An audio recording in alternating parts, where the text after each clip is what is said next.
आज आम केन्दुझर 3 दिनिया गस्तरे मु आसी।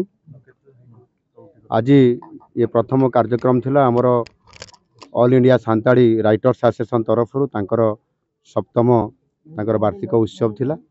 ये उत्सव रे आज मु योगदान देइछु।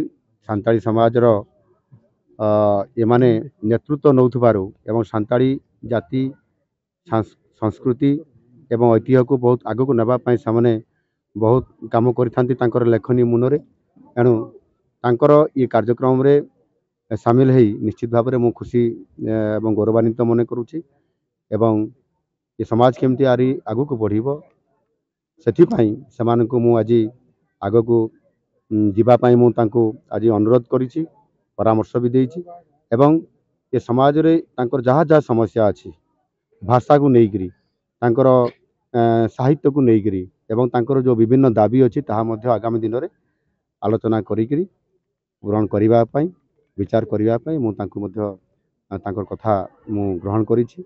एणु निश्चित भाव में जेहेतु मुझे समाज रु निजे जड़े आज ये जिले प्रतिनिधित्व करुच्ची, मोर भी गोटे काम अच्छी ये समाज को आगू नापी निश्चित भाव में सहयोग करी बोली मुझे आज ये कार्यक्रम में पूर्ण प्रतिश्रुति देती। जो दाबी अच्छी से ही जिलार दाबी कहीं ना आम समाज कहले केउंझर मयूरभंज सुंदरगढ़ ए अंचल को बुझाई थाए। तेणुक केउंझर जोटा दाबी जोटा समस्या जोटा आशा करिसेंती सेहिटा ही जिलार सेहिटा ही राज्यर।